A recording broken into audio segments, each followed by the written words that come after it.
Hi అండి, ఈ వినాయక చవితికి వినాయకునికి ఖచ్చితంగా పెట్టవలసిన నైవేద్యం ఏంటంటే ఉండ్రాళ్ళ పాయసం. మరి వినాయకునికి ప్రీతికరమైన ఉండ్రాళ్ళ పాయసాన్ని ఇప్పుడు మీకు 2 రకాల ఉండ్రాళ్ళ పాయసాలను అయితే చేసి చూపించబోతున్నాను. అవి ఏంటంటే, 1 పాలుండ్రాళ్ళ పాయసం, 2 పప్పు ఉండ్రాళ్ళ పాయసం. మరి ఈ 2 రకాల ఉండ్రాళ్ళ పాయసాలని ఈజీగా సింపుల్ గా తక్కువ టైంలో ఎలా ప్రిపేర్ చేసుకోవాలో ఇప్పుడు మనం వీడియో అయితే చూసేద్దాము. ముందుగా అయితే మనం బియ్య పిండిని అయితే రెడీ చేసుకొని ఉంచుకోవాలి. ఈ బియ్య పిండి ప్లేస్ లో మనం గోధుమ రవ్వను కూడా వేసుకోవచ్చు. నేను ఇక్కడైతే బియ్య పిండిని మాత్రమే యూజ్ చేస్తున్నాను. ఇప్పుడు స్టవ్ పైన ఒక ప్యాన్ పెట్టి అందులో 1.5 కప్పు దాకా వాటర్ ని అయితే వేసుకుందాము. ఇక్కడ నేను 1 కప్పు దాకా బియ్య పిండిని తీసుకుంటున్నాను కాబట్టి దానికైతే 1.5 కప్పు వాటర్ అయితే కరెక్ట్ గా సరిపోతుంది అన్నమాట. ఇలా వాటర్ వేసిన తర్వాత ఇప్పుడు ఇందులో ఒక చిటికెడు సాల్ట్ ని కూడా వేసుకుందాము. అలానే దీంతో పాటు ఒక 2 టేబుల్ స్పూన్ల దాకా చక్కెరని అయితే వేసుకుందాము. ఈ చక్కెర వేయడం వలన మనకు ఉండ్రాలు అనేవి టేస్ట్ గా వస్తుంది, లేదంటే చప్పగా ఉంటాయి అన్నమాట. దాంతో పాటు ఒక 1/2 టేబుల్ స్పూన్ దాకా నెయ్యిని కూడా వేసుకుందాము. ఇవన్నీ వేసుకున్న తర్వాత ఇప్పుడు మనం వాటర్ ని అయితే తెరలనిద్దాము. ఇక్కడ మనకి వాటర్ అయితే తెరులుతున్నాయి కదా. ఇప్పుడు స్టవ్ నేమో సిమ్ లో పెట్టేసి 1 కప్పు దాకా మనం పిండిని అయితే తీసుకున్నాం కదా, ఆ పిండినేమో కొంచెం కొంచెం వేసుకుంటూ కలుపుకోవాలన్నమాట. ఒకేసారి మనం పిండిని వేసుకున్నామంటే ఇది మొత్తం ఉండలు కట్టేస్తుంది. అందుకని కొంచెం కొంచెంగా పిండి వేసుకొని మొత్తం పిండిని అంతటిని కూడా కలుపుకోవాలి. ఇలా కలుపుకున్న తర్వాత ఇప్పుడు ఈ పిండినేమో పక్కన పెడదాము. ఇది చల్లగా అయినంత వరకు కూడా పక్కన ఉంచాలి. తర్వాత మనం చేత్తో కలిపేసి ఉండలుగా చుట్టుకోవచ్చు. ఇది చల్లగా అయ్యే లోపు ఇప్పుడు నెక్స్ట్ ప్రాసెస్ ఏంటో చూద్దాం. స్టవ్ పైన ఒక ప్యాన్ పెట్టి అందులో ఇప్పుడు పప్పుండ్రాల కోసమని పెసరపప్పును అయితే వేయించుకుంటున్నాను. ఇక్కడ నేను ఒక 1/2 కప్పు దాకా పెసరపప్పును అయితే తీసుకున్నాను. ఈ పెసరపప్పును ఏం చేయాలంటే సిమ్ లో పెట్టుకొని దోరగా సువాసన వచ్చినంత వరకు కూడా వేయించుకోవాలన్నమాట. ఇక్కడ మనకి పెసరపప్పు అయితే కలర్ మారింది. ఇంకా ఈ పెసరపప్పునేమో ఒక బౌల్లోకి తీసుకొని దీన్ని నీట్ గా 2-3 సార్లు అయితే వాష్ చేసుకోవాలి.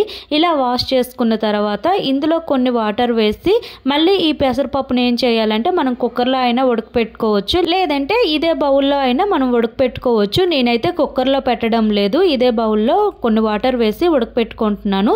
ఇది ఉడికే లోపు మనం ఏం చేయాలంటే, ఇక్కడ మనం ఆల్రెడీ పిండిని కలిపి పెట్టుకుని ఉంచుకున్నాం కదా, ఈ పిండి అయితే చల్లగా అయి ఉంటుంది. ఇప్పుడు ఏం చేయాలంటే ఈ పిండిని మనము ఎక్కడ కూడా ఉండలు లేకుండా మెత్తగా కలుపుకోవాలి. అలానే మనకి చేతికి పిండి అంటకుండా ఉండాలి అంటే కొంచెం కొంచెం వాటర్ తడి చేసుకుంటూ ఈ పిండిని అయితే కలుపుకోవాలి. ఇలా పిండిని అంతటినీ కూడా ఎక్కడ ఉండలు లేకుండా కలుపుకున్న తర్వాత ఇప్పుడు మనం చిన్న చిన్న ఉండలుగా అయితే ప్రిపేర్ చేసుకోవాలి. ఇక్కడ నేను చూపించిన విధంగా చిన్న చిన్న ఉండ్రాళ్ళుగా అయితే అన్ని కూడా ప్రిపేర్ చేసుకోవాలన్నమాట. ఇక్కడ చూసినట్లయితే నేను అన్ని కూడా ఒకే సైజు లో చిన్న చిన్న ఉండ్రాళ్ళుగా అయితే పూర్తిగా చుట్టేసాను. ఇప్పుడు మనం వీటిని పక్కన పెట్టి మిగతా ప్రాసెస్ ఏంటో చూసేద్దాము. ఇక్కడ నేనైతే ముందుగా పాలుండ్రాలను అయితే ప్రిపేర్ చేస్తున్నాను. ఇప్పుడు స్టవ్ పైన ఒక బౌల్ పెట్టి అందులో 1.5 కప్పు దాకా వాటర్ అయితే వేసుకుందాము. ఇలా వేసుకున్న తర్వాత ఇప్పుడైతే వాటర్ అయితే తెరలనిద్దాము. ఇలా వాటర్ తెరులుతున్న టైంలో ఇప్పుడు మనం 1 కప్పు దాకా ఉండ్రాలను అయితే తీసుకుందాము. ఇప్పుడు మనం చేసే ఉండ్రాలను అయితే 2 భాగాలుగా చేశాను. అందులో సగం ఉండ్రాలను అయితే ఇందులో వేసుకోవాలి. మరో సగం ఉండ్రాలనేమో పప్పు ఉండ్రాలుగా అయితే ప్రిపేర్ చేసుకుందాము. ఇలా ఉండ్రాళ్ళు ఉడుకుతున్న టైంలో ఇప్పుడు 1 కప్పు దాకా పాలను అయితే వేసుకోవాలి. ఇలా పాలు వేసుకున్న తర్వాత ఈ పాలు అనేవి మనకి 2-3 పొంగులు వచ్చినంత వరకు కూడా ఉంచాలి. అలా అయితేనే మనకు ఉండ్రాళ్ళు అనేవి బాగా మెత్తగా ఉడుకుతాయి అన్నమాట. ఇలా పొంగు వచ్చిన తర్వాత ఇప్పుడు ఒక 3/4 కప్పు దాకా చక్కెరని అయితే వేసుకుందాము. మనకి ఎక్కువ స్వీట్ కావాలంటే కొంచెం ఎక్కువే వేసుకోవచ్చు. అలానే 1 కప్పు దాకా కొబ్బరి తురుమును కూడా వేసుకుందాము. ఇక్కడ మనం ఈ ఉండ్రాళ్ళని అయితే కొద్దిసేపు ఉడకనివ్వాలి. అలానే ఈ ఉండ్రాళ్ళ పాయసం మనకి చిక్కగా రావాలంటే ఏం చేయాలంటే, ఒక చిన్న బౌల్ తీసుకొని అందులో 2-3 టేబుల్ స్పూన్ల దాకా బియ్య పిండిని వేసుకొని అందులో కొన్ని వాటర్ వేసుకొని ఇలా కలుపుకోవాలి. ఇలా కలుపుకున్న ఈ మిశ్రమాన్నేమో ఈ పాలు ఉండ్రాల్లో అయితే వేసుకోవాలి. ఇలా వేసుకోవడం వల్ల మనకి ఏమవుతుందంటే ఈ ఉండ్రాల పాయసం అనేది చిక్కగా తయారవుతుంది అన్నమాట. ఇప్పుడు ఏం చేయాలంటే ఈ ఉండ్రాల పాయసాన్ని అంతటినీ కూడా కలుపుకోవాలి. ఇక్కడ మనం చూసినట్లయితే ఈ ఉండ్రాళ్ళు అనేవి ఎక్కడా కూడా ఒకటికొకటి అంటుకోకుండా నీట్ గా విడివిడిగా ఉండ్రాల పాయసం అయితే మనకు వచ్చింది. అలానే కొద్దిసేపటి తర్వాత చూసినట్లయితే ఇక్కడ ఉండ్రాల పాయసం కూడా చాలా చిక్కగా తయారైంది అనమాట.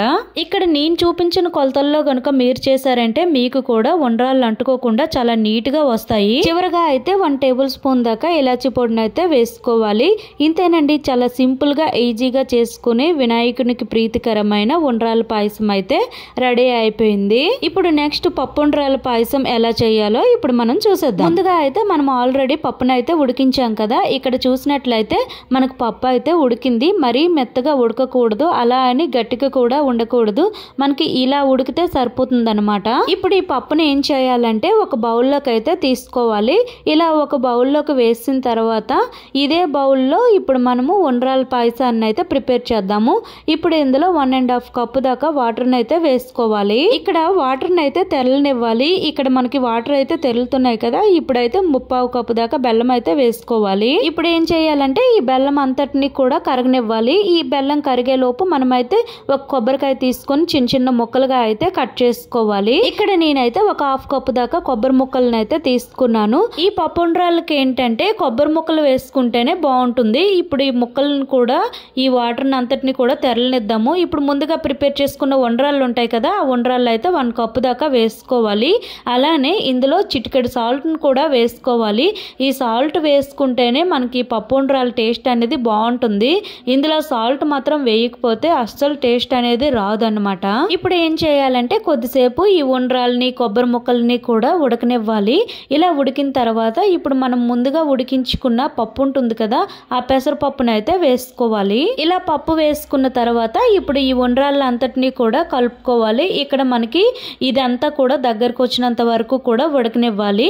ఇక్కడ మనకు చూసినట్లయితే ఉండ్రాల పాయసం అయితే రెడీ అయిపోయింది. ఎప్పుడైనా సరే ఉండ్రాల పాయసం చేసేటప్పుడు ఉండ్రాల పిండి మాత్రం 1 కప్పు పిండికి 1.5 కప్పు వాటర్ వేసుకుంటేనే మనకి ఉండ్రాళ్ళు అనేవి చక్కగా అంటుకోకుండా నీట్గా ఇలా విడివిడిగా వస్తాయన్నమాట. నేను చెప్పిన ప్రాసెస్ లో మీరు కూడా ఒకసారి ట్రై చేసి చూడండి. చివరిగా ఇందులో ఒక 1/2 టేబుల్ స్పూన్ దాకా ఇలాచి పొడిని అయితే వేసుకోవాలి. ఇంతేనండి, ఎంతో సింపుల్ గా ఈజీగా చేసుకునే పప్పు ఉండ్రాల పాయసం కూడా మనకి రెడీ అయిపోయింది. మరి ఈ వినాయక చవితికి ఇంత ఈజీగా సింపుల్ గా చేసుకునే వినాయకునికి ప్రీతికరమైన పాలుండ్రాలు పప్పుండ్రాల పాయసాన్ని మీరు కూడా ఒకసారి ట్రై చేసి చూడండి. మీకైతే ఈ వీడియో నచ్చిందనే అనుకుంటున్నాను. నెక్స్ట్ మరికొన్ని వీడియోలతో మళ్ళీ కలుద్దాం. Thank you for watching.